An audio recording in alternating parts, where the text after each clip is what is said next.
All right, looking at the agenda, we've completed the legal portion of the meeting. We've completed the voting, both for the directors as well as ratification of the bank's financial auditors. And now we're to the portion where we look at the performance of the company over the past year or the most recent history.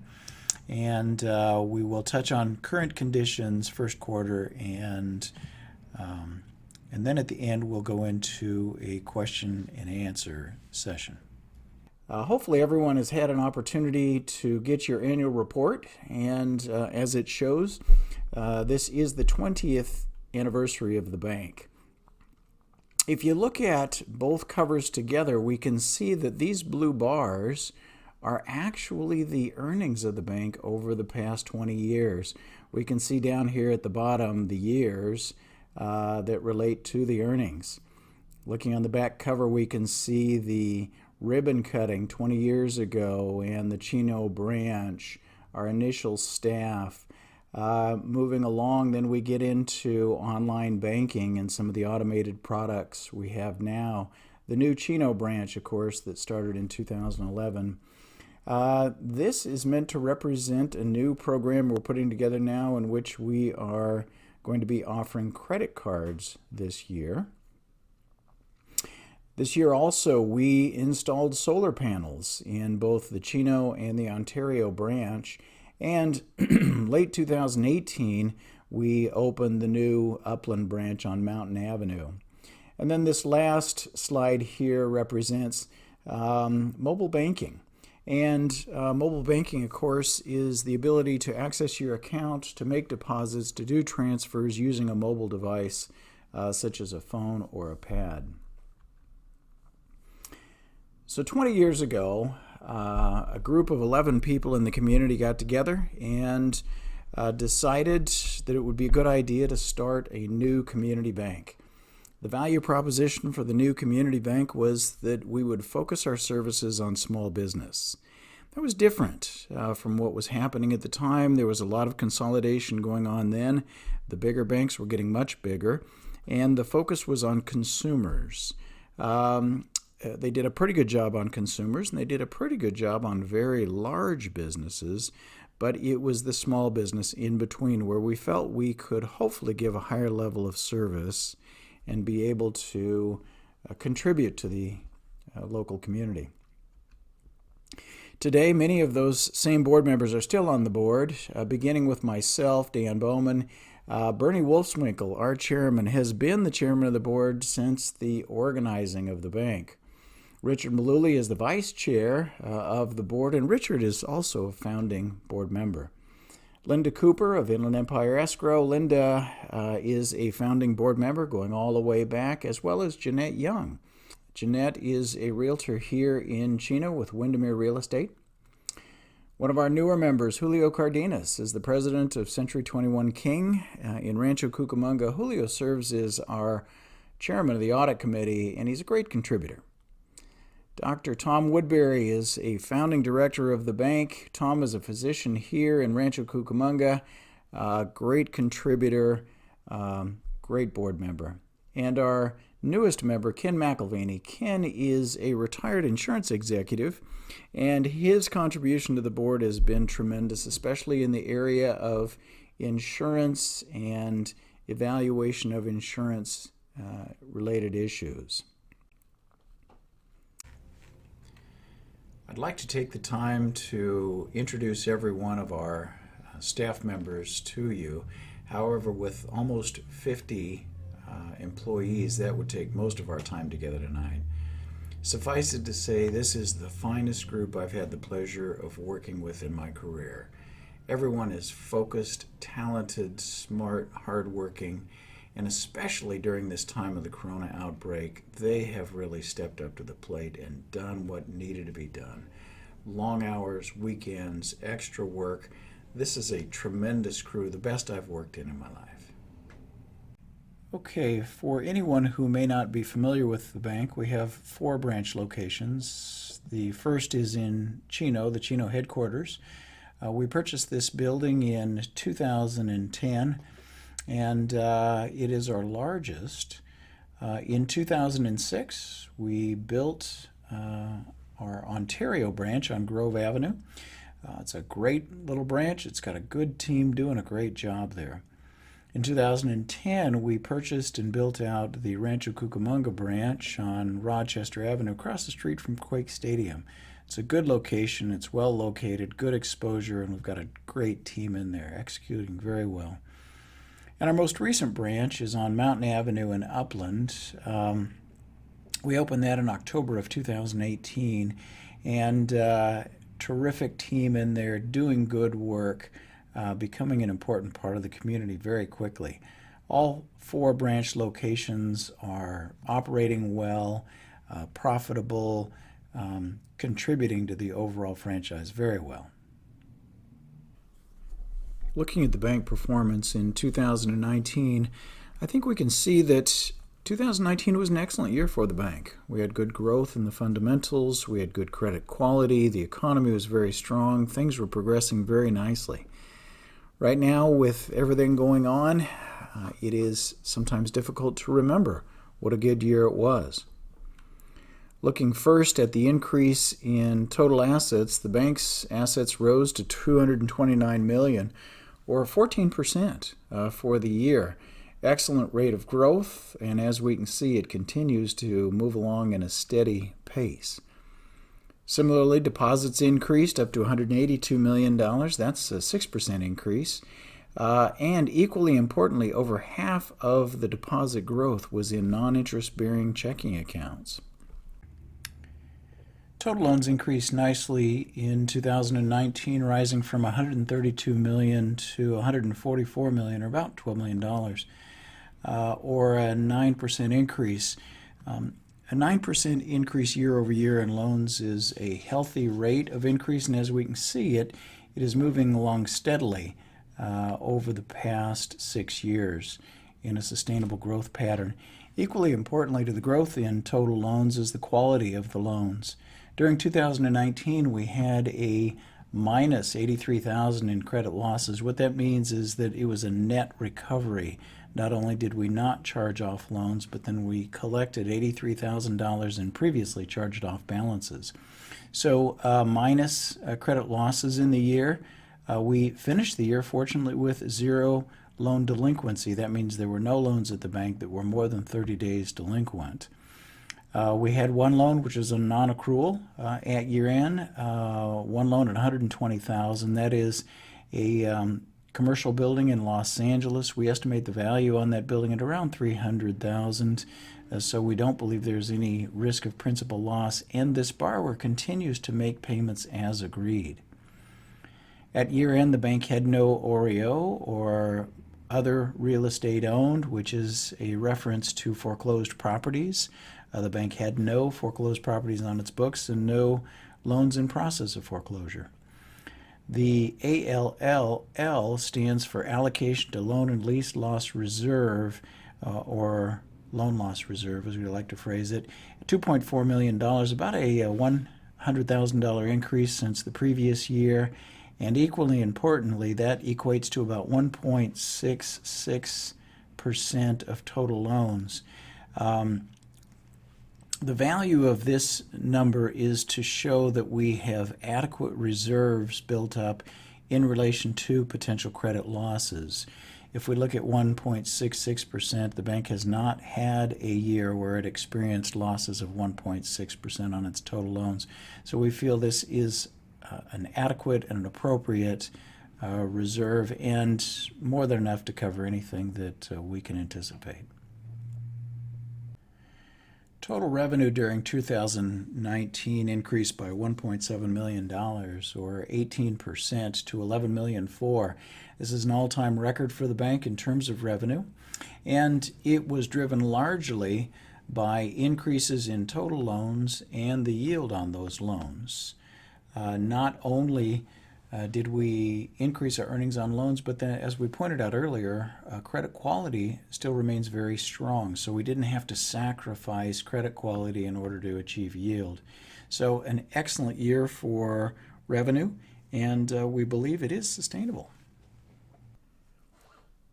Interest expense on the other side of the coin also increased substantially. The nominal increase was $539,000, but because it was starting on a low base, as a percent, it rose 71%. However, it's important to keep in mind that the bank's overall cost of funds has not increased that much. We went from 38 basis points at the end of 2018 to 57 basis points at the end of 2019. So average cost of funds is just slightly over 0.5%. Looking at non-interest expenses, and of course that is rent and lighting and payroll, etc. That also rose by 17% or $936,000. The reason for this increase was primarily the introduction of the Upland office. We opened in October of 18, but we had the full year in 19, so the comparison of those 2 years was off. So turning our attention to net earnings for 2019, the bank had an excellent year. We can see that consolidated earnings for the bank and the holding company for 2019 were at $2.5 million. That is an increase of 14% over the previous year. Excellent number. We're very pleased with that. Also, if we look at the earnings per share, it was $1.14 in 2019 as compared with $1 in 2018. Now, somebody may remember last year our earnings per share were higher than $1 per share, and the reason is those numbers are diluted by the additional shares that were issued with the stock dividend. This calculation assumes that a shareholder has 20% more shares from the issuance last year, and therefore that's how the earnings are enhanced. If we turn our attention to the first quarter of 2020, it really continued to be very strong. Quarterly deposits were up at $187 million. That's a 5% increase over the same quarter last year. If we look at total loans at $145 million, total loans were up 7% over the same quarter last year. Revenue was up at $2.8 million in the first quarter of 2020. That was a 5% increase over the same quarter last year. An excellent number. Very pleased with that. Expenses similarly rose in the first quarter of 2020 at $1.5 million, and though it was an increase, the rate of increase was slowing in comparison with the previous year. At a $68,000 rise year over year, that was a 5% increase in total expenses as compared with a higher rate for revenue increase. And finally, if we look at net earnings for the first quarter of 2020, we can see that there's a slight reduction. First quarter of 20 versus first quarter 19. We're in $613,000 in 2020 as compared with $624,000 in 2019, or a reduction of 1.7%. The reason for that reduction is twofold. Number one, first quarter 2019 was a particularly strong quarter. We had additional extraordinary income in that year that didn't reoccur in this quarter. But equally importantly, in the most recent quarter of 2020, management made an additional provision to loan loss reserve because of the outbreak of the coronavirus and rapid increase in unemployment. We felt it was the conservative approach to continue to put additional reserves into loan loss reserve if we should have a downturn in the economy. The bank was again recognized by the American Bankers Association by being included in their top 200 community banks in the United States. Very pleased about this inclusion. I believe this is the 9th year we've been on this list, and we ranked number 66 out of the top 200. We're very pleased to be included in this group.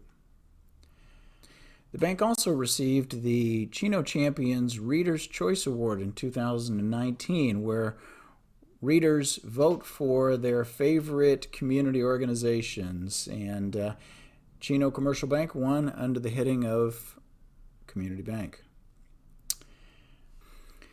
The bank was again recognized by the Findlay Reports on Financial Institutions in receiving in their highest recognition of super premier performance for the bank's financial performance. we're very pleased about receiving this honor again.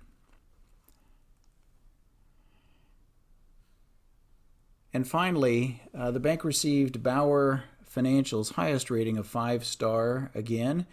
The bank has received that for a number of years, and we're very pleased to receive this high recognition.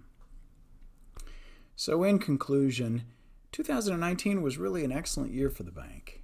We posted new record levels for total assets, total deposits, total loans, total revenue, total earnings per share on an adjusted basis. We're very pleased and proud, and as we saw, we had excellent performance in the first quarter. Really, we're having a tremendous year. So turning our attention to current conditions, I don't know anyone who could have anticipated what we're going through now. We're on day 47 of a statewide and nationwide shutdown. The phrase is shelter in place, but essentially folks are being told to stay home. Non-essential businesses are required to be closed. Face masks are required to be worn in San Bernardino County, and social distancing is required. That is not coming any closer than 6 feet. Many people are contending that this is a massive violation of their civil rights and are beginning to protest. Protests regarding the closure of parks, beaches, national forests, and other recreational places are becoming more and more common, not only in California but in other states. Yet through all of this, our employees have handled this with poise and dignity. They have come to work on time and ready to do their work. Everyone wears a face mask, and in fact, face masks are becoming almost fashionable these days. You can get them to match your outfit or a particular day of the week.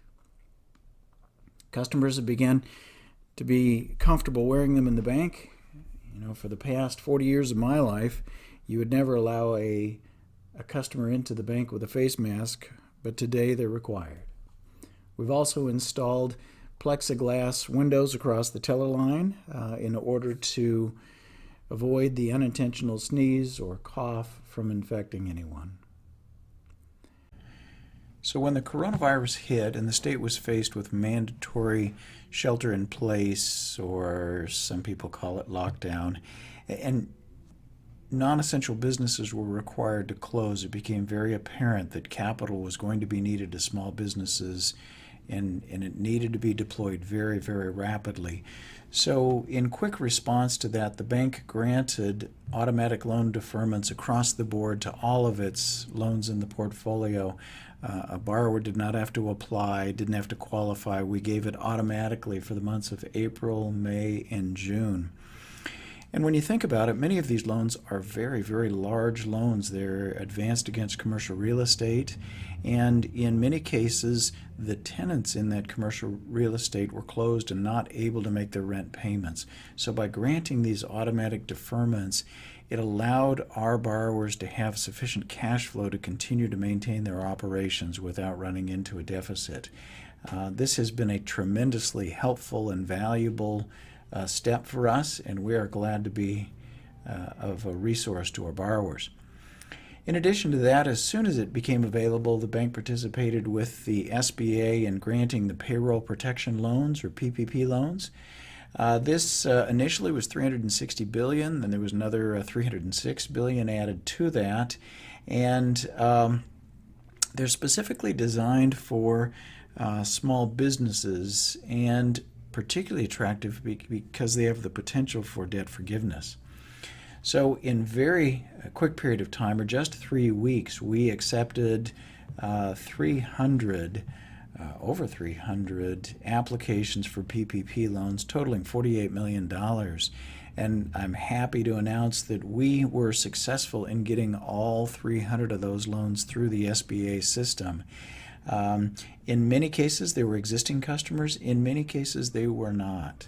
About half of these loans were customers of another bank which either did not offer these, or their program was shut down, or they were unwilling to accept an application. It's been a tremendously helpful thing for these customers to be able to do it, and we think it's going to result in increased business activity going forward. To put it in context, the bank typically does about 100 loans per year.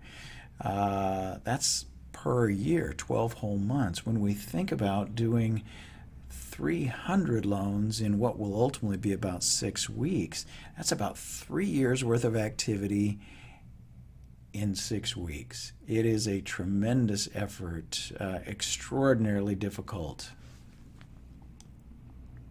So when we think about how does a bank like ours put through 3 years worth of lending activity in 6 weeks, we have to have everyone pulling at the oars here. And we had up to 12 people who were at home because they were in a high-risk category, or maybe they were sick at the time.